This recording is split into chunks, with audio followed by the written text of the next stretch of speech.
My credit score didn't just drop overnight. It imploded. 240 points gone in a single email alert. Not a slow decline. Not a gentle dip. A cliff dive. I was standing in my tiny kitchen heating up yesterday's coffee because I was too exhausted after a 12-hour shift to make a fresh pot when the phone rang. The bank woman had a voice that sounded like she'd said this exact line 1,000 times before. "Miss Rivera, we're calling about your mortgage payment. You're 60 days past due." I laughed at her. Actually laughed. A short, shocked, "Are you out of your mind?" kind of laugh. "I don't have a mortgage," I said, ready for her to apologize and admit she dialed the wrong number. But she didn't. "According to our records, you purchased a property at 847 Willowbrook Lane in March. 4-bedroom, 3-bath. You put down $68,000. My stomach didn't just drop. It fell out of my body. "Ma'am, I think you have the wrong—" "We have your signature," she interrupted. "Your social security number. Your employer verification. Your pay stubs. Everything matches." The mug slipped from my hand. It shattered on the floor. Coffee splashing up my ankles. Everything matches. Everything except reality. I didn't own a house. I didn't have $68,000 sitting around. I didn't have anything besides a studio apartment with a leaky sink and a job that sometimes made me cry in the staff bathroom. I'm a nurse.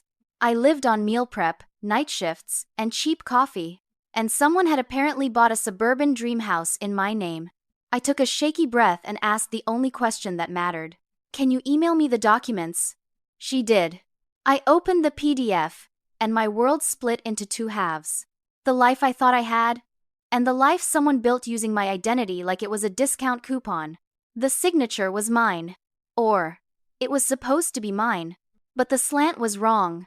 The curve on the R was too sharp. The baseline dipped in the middle like someone had practiced it a dozen times but didn't quite get it right. Someone forged my name. Someone knew my handwriting. Someone had access to the one number we're taught to guard more closely than anything else. My social security number. There were pay stubs I'd never seen. A fake salary $40,000 higher than what the hospital actually paid me. A bank account I didn't recognize with a transaction for a $68,000 down payment. And there was the address. 847 Willowbrook Lane. I typed it into Google Maps with fingers that wouldn't stop trembling. 15 minutes from my parents' house. A beautiful craftsman home. Wraparound porch.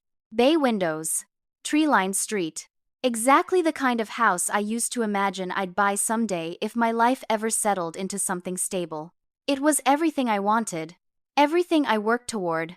Everything I could never afford. And that's when the dread hit me, the kind that starts in your throat and sinks like cement into your stomach. Because I knew someone who'd been talking about wanting a house like that for the past 2 years. Posting Zillow screenshots. Talking about open houses she didn't quite qualify for. Complaining about rent. My sister, Isabel Rivera. 29 years old. Beautiful. Charismatic. Talented at exactly two things. Doing hair and escaping responsibility. And she had the one thing that made this story even worse. She had my face. Growing up, our mother always bragged. My girls look like twins born 3 years apart. Same olive skin. Same dark hair. Same soft brown eyes. People mixed us up all the time. It used to be funny. Now it felt like a threat I never saw coming. I didn't confront her. Not yet. First, I opened her Instagram. Her most recent picture nearly knocked the air out of my lungs. She was standing in front of a wraparound porch, the same wraparound porch from the Google Street View. Keys in hand. Smiling like she'd just won the lottery. The caption said, "Finally a homeowner. Dreams do come true. Number blessed number new beginnings." I stared at the photo until the edges of the screen blurred. Then I screenshot it. Saved it to a new folder on my desktop called Evidence. The next hour felt like triage. Not the medical kind. The emotional kind. I printed every document from the bank. Every forged signature. Every fake pay stub. Every suspicious account. Then I pulled up every old text message from Isabel asking me for a small favor. "Hey sis, can you send me a pic of your SSN card? I need it for this insurance thing. Carmen, can I borrow your info for a credit check? It won't affect you. Can you fill out this employment form for me? It's no biggie." Every single one of those messages, I had brushed off. Because she was my sister.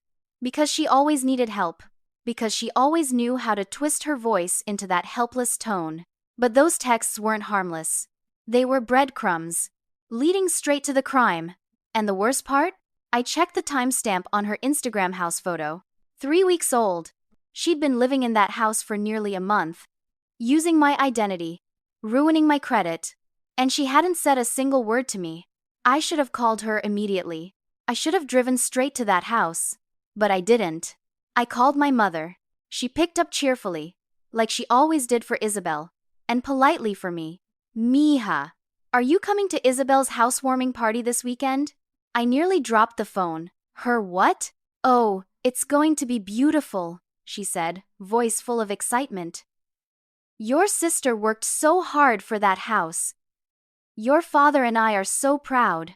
Mom, I said quietly, how did Isabel buy that house? The silence that followed wasn't confusion. It was calculation. A pause too long. A pause that was hiding something. What do you mean? She finally said. She saved up.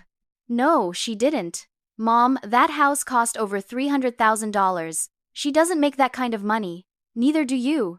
So tell me, how did she qualify? Carmen, don't start. There it was. Don't start. The family code phrase for stop asking questions we don't want to answer. Mom, I said, voice cold. Did you know Isabel used my identity? Another pause. This one colder. Then, in a voice dripping with guilt, she tried to hide. Family helps family, Carmen. You've always been the responsible one. Your sister needed. I hung up on her. Not because I was angry, because I'd heard everything I needed to hear. My parents didn't just know. They didn't just allow it.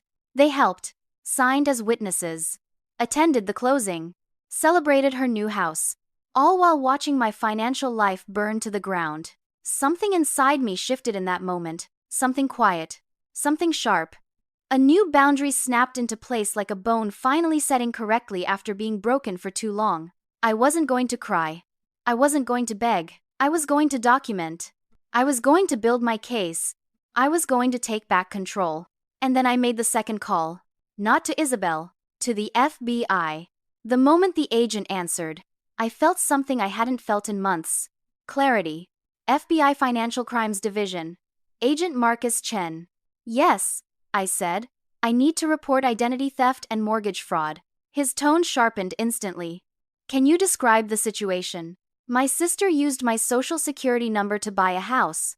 My parents signed as witnesses, and I have every document to prove it. Do you have evidence?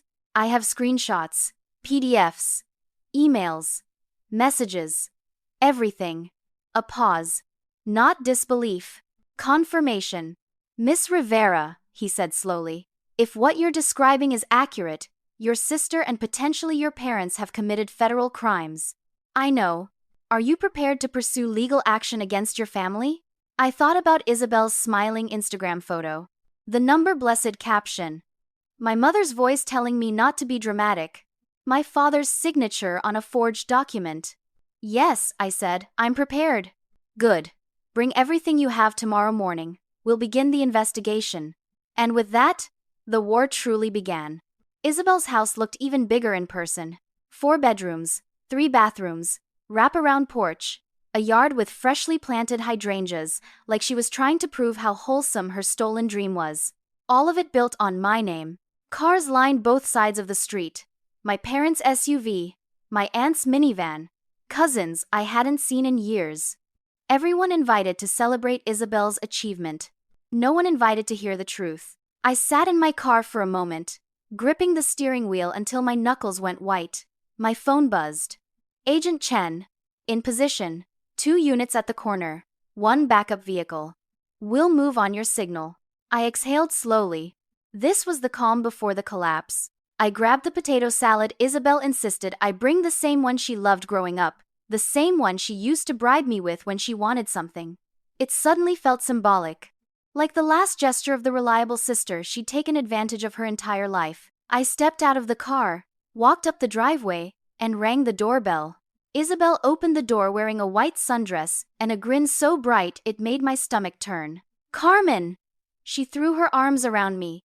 I'm so glad you made it. Her perfume smelled like vanilla and lies. I hugged her back with one arm. Wouldn't miss it. She took the container from my hands. Ooh, your potato salad. Everyone's gonna love it. I smiled politely. Inside, the house was immaculate, staged, like a magazine photo shoot. Soft jazz playing through speakers. Food on every counter. Cousins laughing. My mother moving around like she owned the place. My father was near the window, swirling a glass of wine he didn't buy. The whole scene felt like a performance, one my family had rehearsed for years. Let me give you the tour, Isabel said brightly. She walked me through the house like she was a real estate agent. This is the living room. Genuine hardwood floors.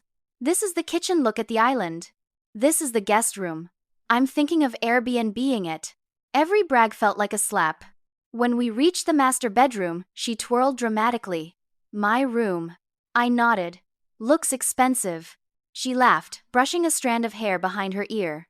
It was, but, worth it. Worth stealing my entire financial future for? I kept my voice neutral. Yeah. Houses usually are. She didn't catch the edge in my tone. She never did. She floated down the stairs, calling, Mom, Carmen's here. My mother rushed over, kissing both my cheeks like she hadn't committed a felony on my behalf. Mija! Isn't this home perfect? Your sister really outdid herself. I studied her face. The foundation didn't hide guilt well. It's beautiful, I said. Truly. My father joined us, clapping my shoulder like I was a distant coworker. Glad you made it, Carmen. We were worried you'd miss it. Miss what? My own financial funeral?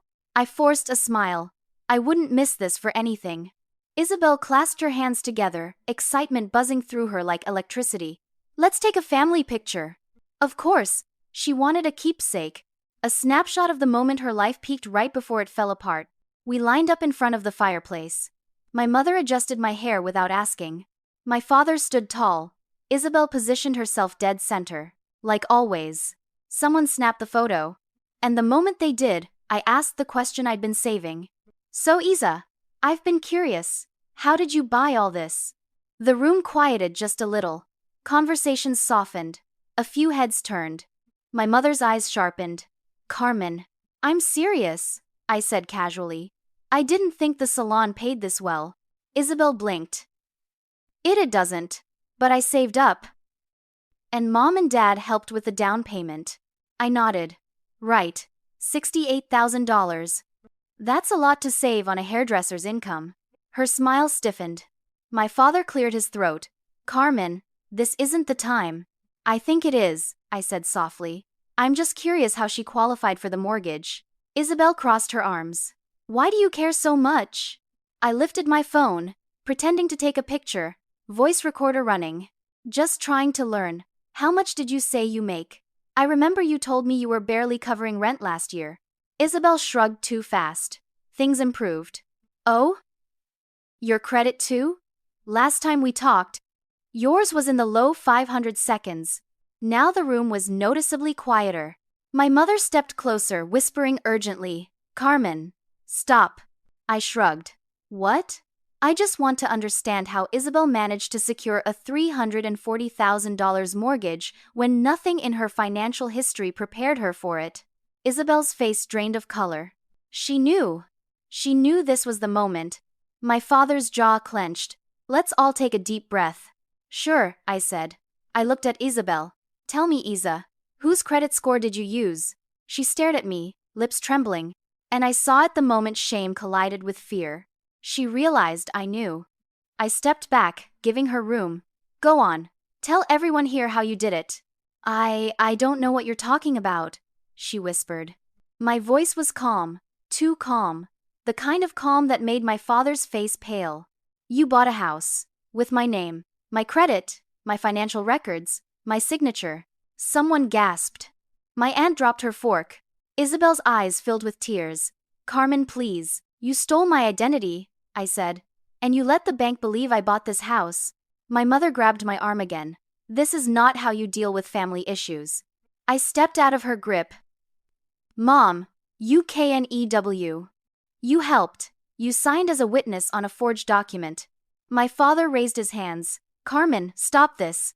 Or what? I asked. You'll pretend harder? Isabel's bottom lip quivered. I didn't think I looked at her. And for a moment, I almost pitied her. Almost. But then I remembered the call from the bank. The shattered coffee cup. The destroyed credit score. My mother's voice saying, "Don't be dramatic." So I said the words I'd been waiting for. "Isabel." I reported the fraud. The room froze. She whispered, voice cracking. "To who?" I didn't blink. "The FBI." My mother's scream cut the room open. My father staggered backward. Isabel's knees buckled. And then, the doorbell rang. A sound sharp enough to slice the air. I didn't move. Isabel slowly turned toward the foyer, as if the doorbell itself were a countdown to the end of her life. "Isabel Rivera?" Agent Chen's voice echoed from the doorway. Isabel collapsed into a chair, sobbing uncontrollably. My mother spun toward me, face twisted with betrayal. "What have you done?" I met her eyes. "For the first time in my life," I said, "I did what was right for me." The doorbell rang. A sound sharp enough to slice the air. I didn't move. Isabel slowly turned toward the foyer, as if the doorbell itself were a countdown to the end of her life. "Isabel Rivera?" Agent Chen's voice echoed from the doorway. Isabel collapsed into a chair, sobbing uncontrollably. My mother spun toward me, face twisted with betrayal. "What have you done?" I met her eyes.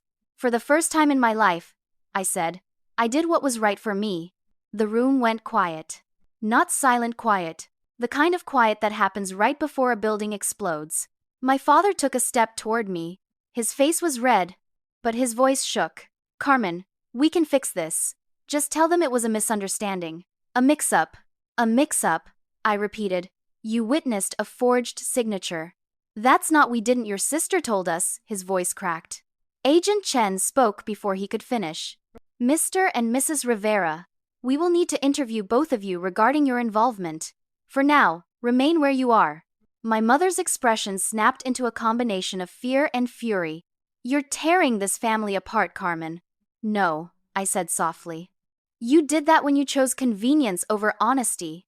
Isabel was still sobbing, hands clutching the edge of the table like she needed it to stay upright. "Carmen, please," she choked out. "Please don't do this. I made a mistake. I just wanted a house. You wanted a shortcut," I said. "And you took it. Using my life." She shook her head violently. "I was going to pay it, I swear. I was going to take over the payments." "You were 60 days behind," I reminded her. "The bank called M.E. Isabel. Not you. Not Mom. M.E." She covered her face with her hands, sobbing harder. My mother lunged toward me, pointing a trembling finger. "You think this makes you better than us? You think the FBI is on your side? When they find out you orchestrated this little show." "I didn't orchestrate anything," I said. "You did. Isabel did. Your choices brought them here." Agent Chen spoke evenly.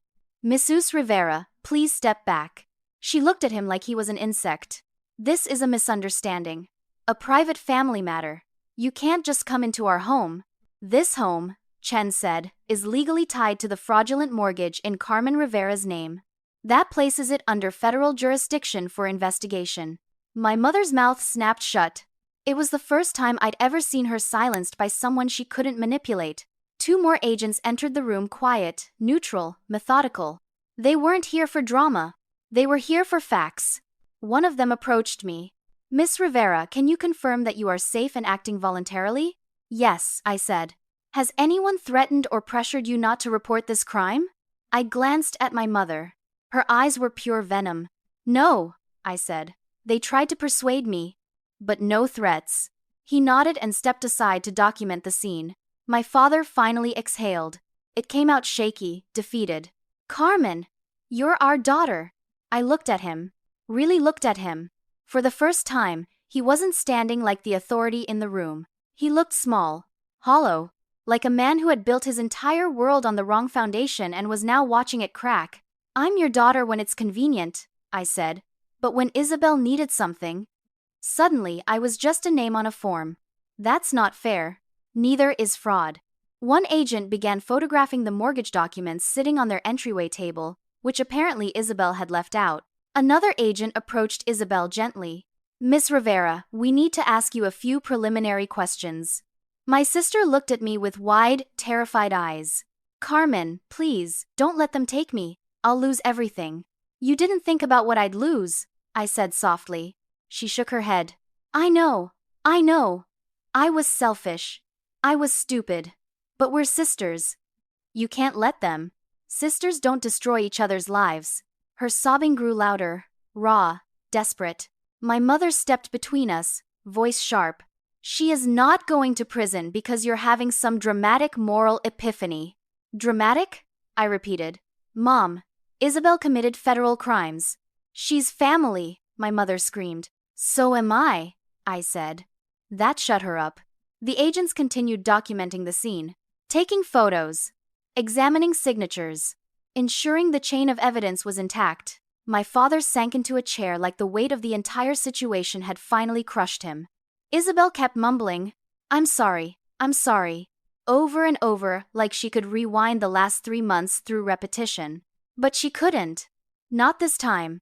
Not this mistake. When the agents were done with the initial sweep, Chen approached me again.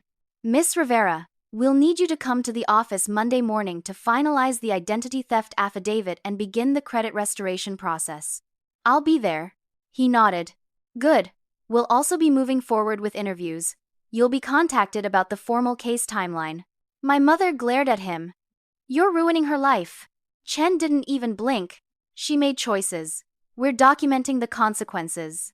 For the first time in years, I felt something inside me untangle. Something tight. Knotted. Bound by years of obligation and guilt. I exhaled. The house seemed to tilt under the weight of truth finally spoken. I stepped toward the foyer, picking up my bag from the floor. Isabel reached for me weakly. Carmen, please, I need you. I looked down at her. She looked like the child who used to hide behind me when she got in trouble. The one I protected. The one I helped. The one I loved. But this version of her? The one who stole my identity?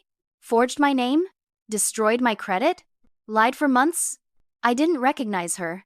No, I said gently. You needed me before all of this. And I was there. But you took my life and used it without asking. You broke something that I can't fix for you. Her sobbing deepened. I walked to the door. My father tried to stand. Carmen. Goodbye, I said. And I stepped outside. The sun was bright. The air was sharp. And the world felt new. Like I'd finally stepped out of a shadow I didn't realize had covered my entire life. Chen followed me out and held the door open. Miss Rivera, for what it's worth, most people can't do what you did today. I didn't feel brave, I said. You were, he replied. You chose yourself. And he let the door close behind me. The sound echoed like a gavel. Final. Clean. Done. I walked down the porch steps, past the flowers Isabel had planted, past the driveway full of cars belonging to people who fled the second the FBI entered. When I reached my car, I opened the door, sat down, and finally allowed myself to breathe. Really breathe. Not the tight, shallow kind of breathing you do when you're preparing for the worst, but the kind that fills your lungs like you're reclaiming something you forgot belonged to you. Freedom. Self-respect. My name. I started the engine. The house, her house, bought with my identity grew smaller in the rearview mirror, and I felt something I never expected. Relief. Deep, unshakable relief. They'd disrespected me for years. Used me. Dismissed me. Expected me to carry the weight of their decisions. But not anymore. Never again. As I turned the corner, leaving Willowbrook Lane behind me, I whispered 3 words I'd never said out loud before. I choose me. And the world finally felt right.